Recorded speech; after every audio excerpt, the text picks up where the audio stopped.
Do you ever get overwhelmed? Getting healthy is complicated. There's so much to learn and even more to remember and watch out for. Today, I was researching macronutrients. I know the basics. Macronutrients are fats, proteins, and carbohydrates, but that doesn't really tell me much, so I started looking a little deeper, and today I want to talk about fats. I always hear about fats in our diet. Low-fat foods have been on the shelves for decades. This can be a problem because fats are actually important. Fats are one of the main things our body uses for energy. They give us a little more energy per gram than carbs or proteins.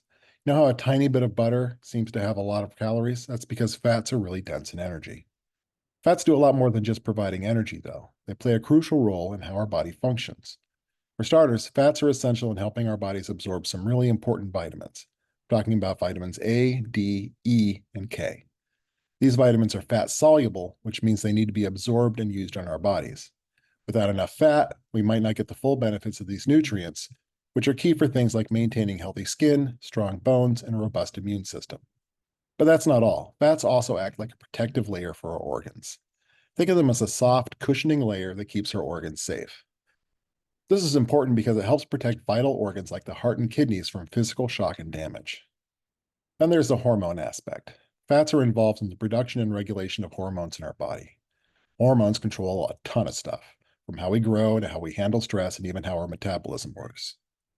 And then there's the hormone aspect. Fats are involved in the production and regulation of hormones in our body. Hormones control a ton of stuff, from how we grow to how we handle stress, and even how our metabolism works. For example, fats help with the production of sex hormones like estrogen and testosterone, which are crucial for reproductive health and overall well-being. There are different kinds of fats, though. Saturated fats, which are mostly in animal products like milk, butter, and red meat, are the ones we're supposed to be careful with. Eating too much of these can be bad for our hearts. Then there are unsaturated fats like the ones in olive oil, nuts, and fish. These are the good guys that are better for our health. They can lower bad cholesterol levels, reducing the risk of heart disease and stroke. Additionally, unsaturated fats contain essential omega-3 and omega-6 fatty acids that our bodies can't produce. These fats support brain health, reduce inflammation, and improve cell function. Oh, and then there are trans fats. These are mostly in processed foods and are much more unhealthy. Trans fats are unhealthy because they raise bad cholesterol, LDL, and lower good cholesterol, HDL, significantly increasing the risk of heart disease and stroke. They also contribute to inflammation, a risk factor for various chronic conditions. There are a lot of diets out there, and some of them are big on reducing fats. I'm not saying some of those diets aren't effective, at least in the short term, but health-wise, we shouldn't cut out fats completely. We just need to choose the healthier ones and not go overboard. Experts say about a third of our daily calories can come from fats, especially the unsaturated kind. So I'll be upping my intake of fat from nuts and vegetables and trying to reduce, not eliminate, the amount of fat I get from meats. I'm also doing my best to avoid trans fats. So in a nutshell, fats are crucial, but it's all about balancing the right types and amounts. Eating too much of the bad fats can lead to health issues like heart disease, but having the good fats in our diet is beneficial.